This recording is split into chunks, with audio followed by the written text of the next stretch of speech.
네, 오늘도 하나님께서 우리 교회를 향해서 주시는 말씀을 함께 경청하겠습니다. 에베소서가 거의 끝나가고 있습니다.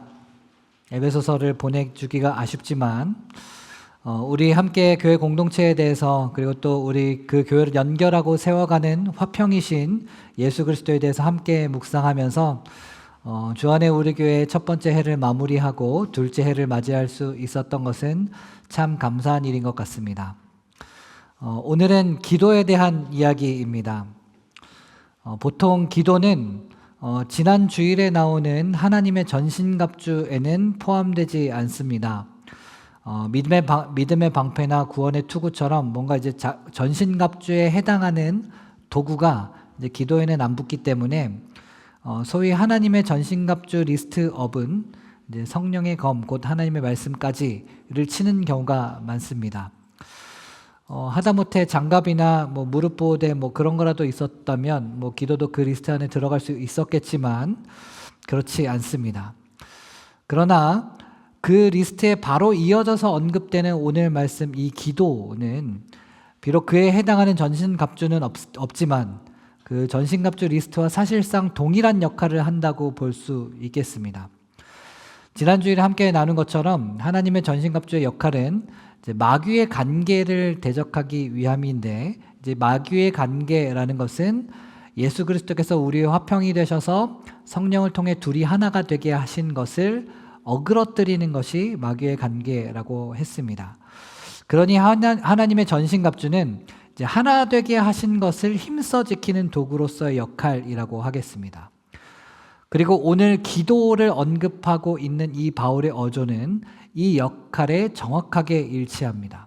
여러 성도를 위하여 구하고 또 바울 자신을 위하여 구하라. 즉 하나 되게 하신 것을 힘써 지키는 도구로서의 기도를 언급하고 있는 것입니다. 기도를 우리는 자주 오해하곤 합니다. 많은 경우에 우리는 기도를 일종의 소원 성취의 수단으로 이제 생각하기도 합니다. 마치 자판기처럼 이제 기도라고 하는 동전을 넣고 이제 응답이라고 하는 음료수를 받는 것처럼 여겨지기도 합니다. 저렴한 음료수는 기도라는 동전을 좀 덜 넣어도 얻을 수 있지만 좀 더 비싸고 좋은 음료수는 기도라는 동전을 훨씬 더 많이 넣어야 얻을 수 있는 것처럼 여겨집니다. 때로는 그렇게 기도라고 하는 이 동전을 많이 넣고 얻게 되는 그 응답이 얼마나 달콤한지 그런 부분에 대한 그런 달콤함을 맛보게 되기도 합니다. 이럴 때 기도는 내가 원하는 것을 얻게 되는 수단이 됩니다. 내가 원하는 것을 얻기 위해 하나님을 설득하는 거죠. 하나님을 설득할 때 우리는 양으로 승부를 보는 경우도 있고 또 질로 승부를 보는 경우도 있죠. 간절하게 눈물을 흘려가면서 하나님을 설득하기도 합니다. 그리고 그것이 바로 성령 안에서 하는 기도라고 생각하기 쉽습니다. 눈물이 있고 감동이 있으면 성령 안에서 하는 기도라고 생각하기 쉽습니다. 그러나 오늘 본문을 자세히 들여다보면 성령 안에서 하는 기도가 무엇인지를 이해할 수 있게 됩니다. 우리 에베소서를 차례대로 살펴보면서 이미 바울이 로마 감옥에 갇혀 있는 상황에 대해서 말씀드린 바 있습니다. 자신은 감옥에 갇혀 있지만 감옥에 붙잡힌 자가 아니라 그리스도에게 붙잡힌 자다라고 하는 말씀도 있었지요. 오늘도 이제 쇠사슬에 매인 사신이라고 하는 표현이 나오는데 이 역시 바울이 감옥에 갇혀 있다라고 하는 상황적 표현입니다. 사신이라고 하는 것은 문자 그대로 보냄받은 시라, 보냄받은 이라고 생각하시면 되겠고요. 감옥에 갇혔다라고 하는 것은 생명의 위협이 있고 또 신체적 자유가 강력하게 제한된다라고 하는 것입니다. 그렇다면 바울이 나를 위해 기도하라라고 하면서 가장 먼저 꺼낼 수 있을 만한 기도 제목은 무엇일까요? 아마 감옥에서 빨리 나오게 해달라 라거나 아니면 예전에 우리 사도 바울에서 많이 읽었는데 예전에 바울이 감옥에 갇혔을 때 감옥의 문이 열리게 되는 일이 있었습니다. 또 한 번은 감옥 자체가 무너졌던 적이 있었습니다. 그런 걸 경험해 보지 않은 게 아니었거든요. 그러면 그런 일이 또 한 번 일어나게 해달라고 기도할 수도 있었을 겁니다. 그런데 바울이 부탁하고 있는 기도는 그런 기도가 아니었습니다. 바울의 기도는 이렇습니다. 내게 말씀을 주사 나로 입을 열어 복음의 비밀을 담대히 알리게 하옵소서. 이런 기도를 바울은 부탁했습니다. 어떠신가요? 이런 기도는 뭔가 현실 감각이 좀 없는 것처럼 느껴집니다. 약간 바울이 이런 상황에서 이런 기도를 했다고 약간 MSG가 많이 들어간 위인전을 읽는 것 같기도 하고요. 또 바울 정도 되니까 이렇게 하지. 복음에 저렇게 미치지 않고서야 이제 저런 기도가 안 되지 않나 싶습니다. 그래서 보통은 바울은 그냥 저런 기도를 하는구나. 나랑은 다르네. 나는 못할 것 같은데 하고 넘겨버리게 됩니다. 그러나 오늘은 바울의 이러한 기도 앞에 멈춰서서 바울이 항상 성령 안에서 기도하고 라고 말한 그 의미를 한번 생각해 보려고 합니다. 바울이 이야기하고 있는 성령 안에서 하는 기도가 무엇인지 여러분과 함께 생각해 보고 싶습니다. 먼저 오늘 본문을 한번 찬찬히 살펴보겠습니다. 우리 18절인데요. 한번 함께 읽어보도록 하겠습니다. 시작.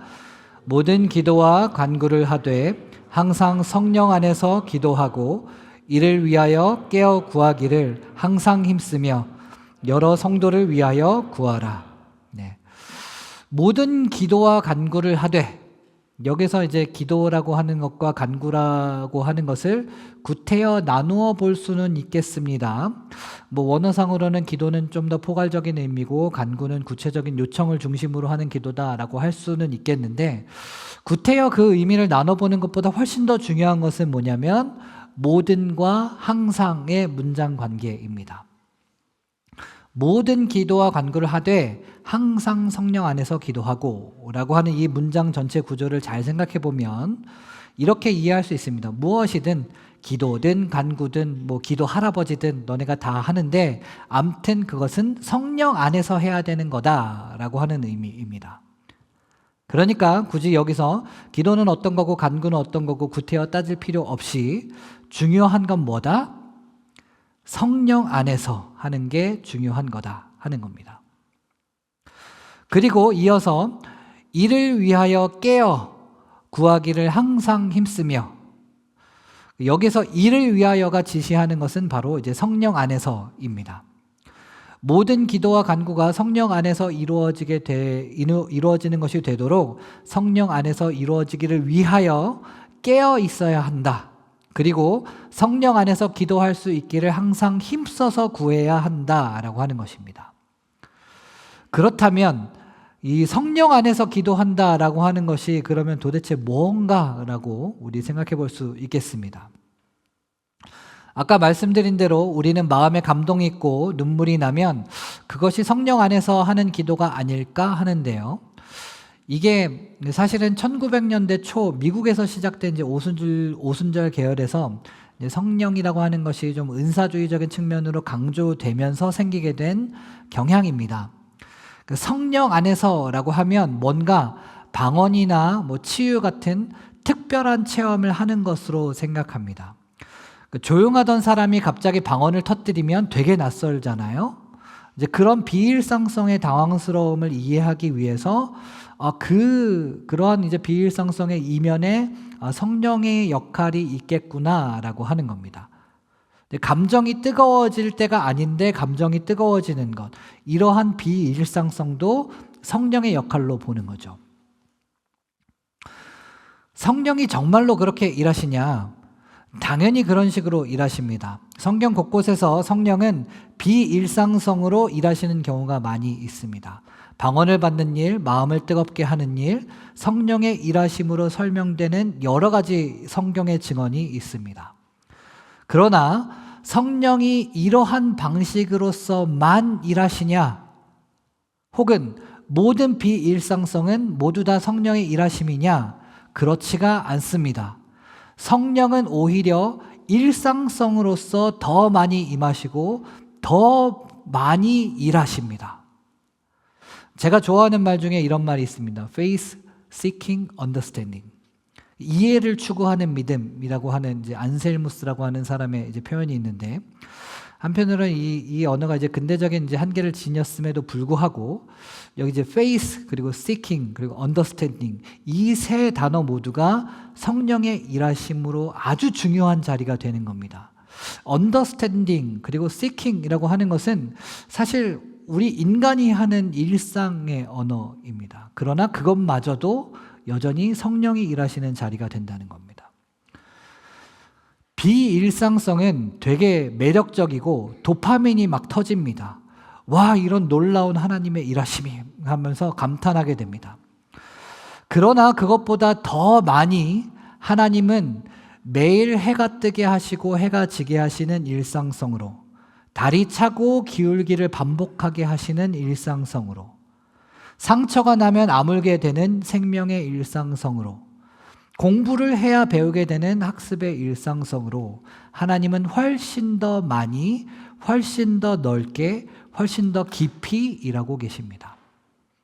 이러한 일상성을 제껴버리고 비일상성에 천착하는 것을 우리는 무속신앙이라고 하는 것이고, 일상성과 비일상성의 균형을 이룰 때 그것을 건강한 신앙이라 할 수 있습니다.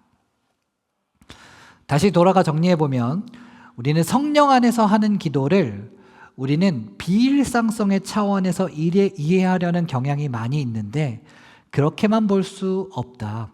성령 안에서 하는 기도는 일상성의 차원에서도 가능하다. 그 말은 우리가 꼭 마음의 감동을 받거나 눈물이 난다고 해서 그게 곧 성령 안에서 하는 기도가 아닐 수 있다. 오히려 무덤덤하고 그다지 특별하지도 않은 기도, 심지어는 가장 차가운 이성의 기도도 성령 안에서 하는 기도일 수 있다 하는 것입니다. 그렇다면 감동과 눈물이 기준이 되어서 판단할 수 없다고 한다면 우리는 무엇의 기준을 두고 그 기도가 성령 안에서 하는 기도인지 아닌지를 알 수 있냐라고 하는 질문이 생깁니다. 그것은 성령의 본질에 달려 있습니다. 성령은 기본적으로 소통의 영이고, 이제 성경을 읽을 때 이제 성령이라고 하는 글자가 나오면 자동적으로 이제 하나님과의 연결, 하나님과의 소통을 떠올리면 이제 오독의 가능성을 줄일 수 있다고 여러 번 말씀드렸습니다. 오늘 본문에서 항상 성령 안에서 기도하고라고 나와 있는데, 그러면 여기에서는 뭐가 연결되고 소통되고 있는지를 한번 살펴봐야 하겠습니다. 먼저 19절, 20절 우리가 서두에 함께 나눴던 부분인데요. 바울 자신을 위해서 기도하래요. 그런데 감옥에 갇힌 자기 자신을 위해서 기도할 때 감옥에서 빨리 빠져나오게 해달라는 기도가 아니라 사신, 즉 보내심을 받은 이로써 복음을 알리게 해달라. 즉 여기에서 소통되는 것은 뭐냐면 복음인 겁니다. 복음이 소통되기를 위해서 기도해 달래요. 그런데 그렇게 복음이 소통되기를 원하시는 게 궁극적으로는 누구의 뜻이에요? 하나님의 뜻이에요. 보낸 자, 보내신 자, 하나님의 뜻이에요. 그러니까 지금 바울에게 지금 궁극적으로 소통되고 연결되고 있는 것은 뭐냐? 감옥에서부터 빠져나오고 싶다라고 하는 나의 소욕이 아니라 하나님의 뜻에 소통되고 연결되고 있다는 것입니다. 바울은 지금 무엇에 연결되어 있냐? 하나님의 뜻에 연결되어 있다라고 하는 것입니다. 이것이 성령 안에서 하는 기도의 모범적인 예시입니다. 성령 안에서 하는 기도의 반대말은 나의 소욕 안에서 하는 기도다라고 할 수 있겠습니다. 내 소욕의 값어치만큼 기도라고 하는 동전을 넣고 내가 원하는 최선의 시나리오가 나오는지 안 나오는지 보는 것은 나의 소욕 안에서 하는 기도의 전형입니다. 그러한 기도는 하나님을 내 소욕의 도구로 전락시킬 뿐입니다. 성령 안에서 하는 기도는 나의 소욕과 욕망을 향하는 나의 시선을 옮겨서 하나님의 뜻에 나의 시선을 연결시키고 하나님의 뜻이 지금 어디에 있는지를 묻는 것입니다. 그리고 그러한 기도 중에 깨닫게 되는 하나님의 뜻을 나의 깊은 중심 가운데까지 소통시키고 또 우리 삶의 가장 바깥 자리에까지 소통시키는 것, 그것이 바로 성령 안에서 하는 기도입니다. 그것이 감동이든 눈물이든 그 어떤 비일상적인 특징을 나타내든 그렇지 않든 하나님의 뜻에 소통되어서 주의 뜻이 무엇인지 구하는 기도가 바로 성령 안에서 하는 기도다라고 하는 것입니다. 바울은 바로 그러한 방식으로 나를 위하여 기도하라라고 에베소 교회에게 부탁합니다. 다른 사람을 위해서 구할 때 기도하는 나 자신의 소욕 안에서 기도하는 것이 아니라 혹은 그 기도의 대상인 그 사람의 소욕 안에서 기도하는 것이 아니라 그 사람을 향한 하나님의 뜻에 우리가 연결되어서 그 사람을 향한 하나님의 뜻에 소통되어서 그 뜻을 구하는 기도가 바로 성령 안에서 하는 기도입니다. 바로 그러한 방식으로 바울은 18절에서도 여러 성도를 위하여 구하라 라고 말합니다. 그냥 단순히 여러 성도들을 위해서 기도했다고 해서 그것이 성령 안에서 기도한 것이 아니면 또 여러 성도들을 위해서 기도하다가 감동이 되고 눈물이 나고 비일상적인 일들이 일어난다고 해서 성령 안에서 기도한 것이 아니고 그 성도를 향한 하나님의 뜻을 구하고 그 뜻에 따라 기도하는 일이 성령 안에서 기도하는 것입니다. 그러한 기도는 때로는 서운하게 느껴지기도 합니다. 감옥에 갇힌 바울을 위해 기도할 때 왜 그렇게 기도 안 하고 싶겠습니까? 감옥에서 빨리 나오게 해달라는 기도요. 그런데 그 기도를 참는 것이기 때문에 대단히 서운하게 느껴질 수 있습니다. 참는 것을 넘어서서 하나님, 그 감옥이 만약 하나님의 뜻이라면 그 뜻 안에 거하게 하옵소서라고 기도해야 하는 것이니 얼마나 서운한 일입니까? 다른 사람들을 위해서 기도할 때 우리 교회 공동체와 혹은 우리 주변에 있는 분들을 위해서 기도할 때 가급적이면 그들이 원하는 대로 이루어지게 해주십사라고 기도하고 싶습니다. 그리고 그렇게 할 마음을 참는 것은 너무나 어려운 일입니다. 그러나 그러한 어려움을 당하고 있는 성도들을 위해서 기도할 때 하나님의 뜻을 구하는 것, 성령 안에서 구하는 것, 그렇게 쉬운 일은 아닙니다. 저는 요새 여러분들이 내주신 새해 기도 제목을 이제 제 폰에 저장해 놓고 보면서 기도하고 있는데요. 그럴 때마다 여러분들이 원하고 기도하는 대로 이루어지면 좋겠다라고 하는 이것은 분명한 제 소욕이라고 생각합니다. 그리고 여러분들의 소욕도 있다고 생각하죠. 소욕이 모든 다 나쁜 것은 아니니까요. 그렇지만 그러한 제 소욕에 앞서서 먼저 여러분과 여러분의 가정을 향한 하나님의 뜻이 무엇일지 구하려고 노력합니다. 그리고 그 뜻이 저와 또 기도 제목을 내신 여러분들에게 소통이 되기를 기도하고 또 그 뜻에 따라서 저와 여러분들 모두가 깨어서 기도할 수 있기를 위해서 또 기도하고 있습니다. 사랑하는 교회 여러분, 우리가 만약 바울과 같은 상황에 있다면 어쩌면 너무나도 당연하게 우리는 얼른 감옥에서 꺼내달라는 기도를 참기 어려울 겁니다. 어려운 상황이 얼른 해결되고 문제에서 빨리 벗어나게 해달라는 기도는 꼭 나쁜 것만은 아닙니다. 하나님은 우리의 하늘 아버지시니 우리가 하나님께 말 못할 우리의 속사정과 속마음이 어디 있겠습니까? 비록 육신의 아버지는 우리를 이해하지 못한다 하더라도 하나님의 품은 모든 세계를 감싸 안으실 만큼 넓고 깊습니다. 그러나 오늘 바울의 이 위인전 같은 이 기도 앞에 머물러 서서 성령 안에서 하는 기도에 대해서 생각해 봅니다. 그리고 그러한 바울이 상황의 파도에도 불구하고 깊은 바다처럼 흔들리지 않을 수 있었던 이유에 대해서 생각해 보게 됩니다. 감옥에서 빨리 나와서 사명을 더 잘 감당하게 해달라라고 하는 기도가 아니라 이곳이 하나님이 부르신 자리라면 이곳에서 하나님의 뜻을 담대하게 감당하게 해달라라고 하는 그의 기도 요청에 우리는 성령 안에서 하는 기도의 본질을 배우게 됩니다.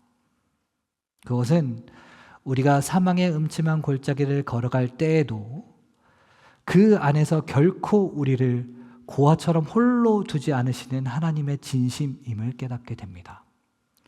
그리고 그 마음으로 여러 성도들을 위하여 구함으로써 성령이 하나 되게 하신 것을 힘써 지키는 공동체로 서 나가는 것이 우리를 향한 하나님의 뜻인 줄로 믿습니다.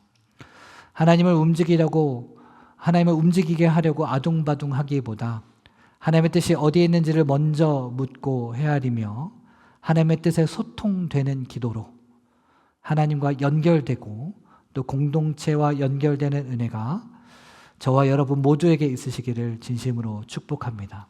함께 찬양하겠습니다.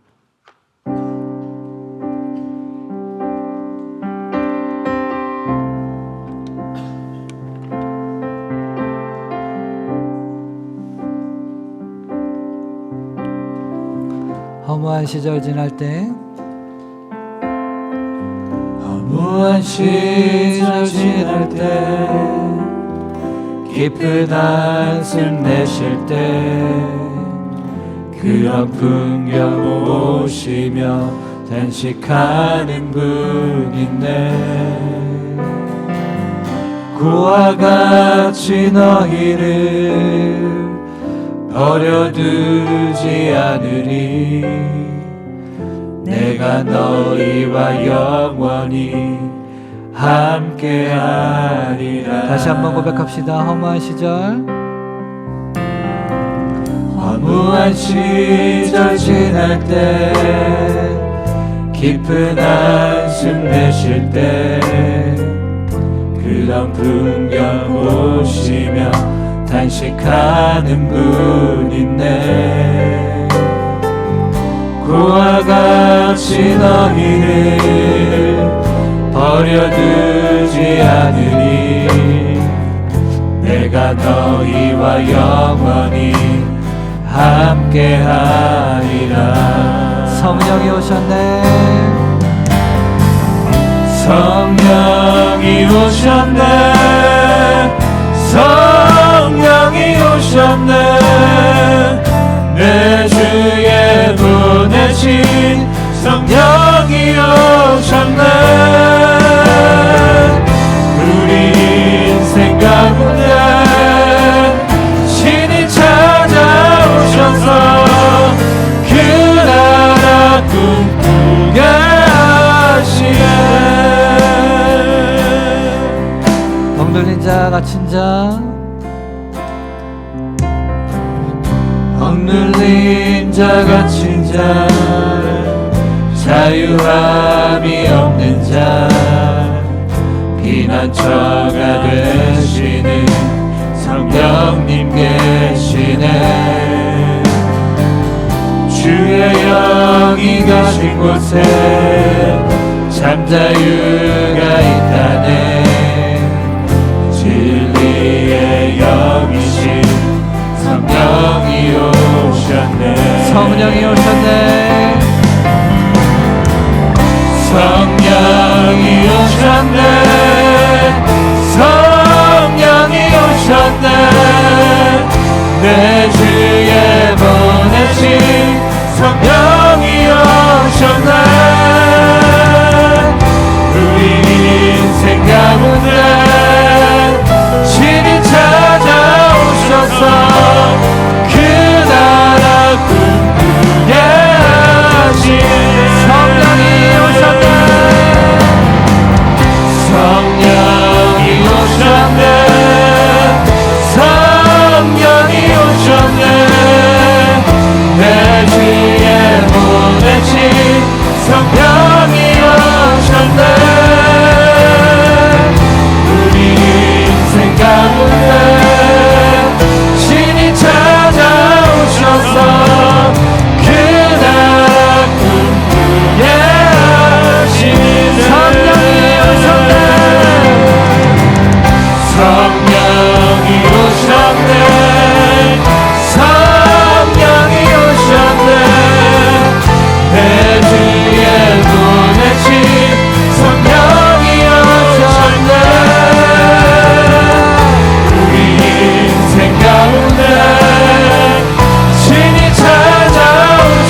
가운데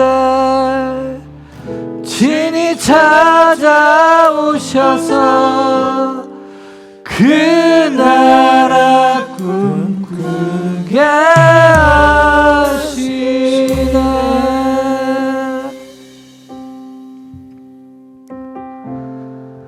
이 시간 함께 기도했으면 좋겠습니다. 사랑하는 여러분, 우리 시간 함께 기도하실 때 내 소욕 안에서 하는 기도가 아니라 성령 안에서 하는 기도를 할 수 있으면 좋겠습니다.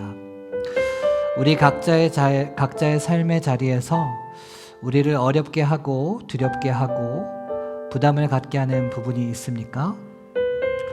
그 부분을 이 시간 마음에 품고 하나님께 나아가서 이렇게 기도하면 좋겠습니다. 하나님, 이 상황에서 주님의 뜻은 어디에 있습니까? 내가 원하는 답이 있겠지만 주님이 원하시는 길을 오늘 이 시간 보게 하여 주시옵소서. 그리고 주님의 뜻이 여기에 있다면 도망치지 않게 하시고 그 뜻 안에 머물되 담대하게 머물게 하여 주시옵소서. 담대함과 용기를 주시옵소서. 지혜와 평안을 주시옵소서. 그와 같이 우리를 버려두지 않으신다 하셨으니 우리의 삶의 자리에 찾아오셔서 하나님의 나라를 꿈꾸게 하여 주시옵소서. 이 시간 함께 기도하면서 나아갔으면 좋겠습니다. 함께 기도하겠습니다.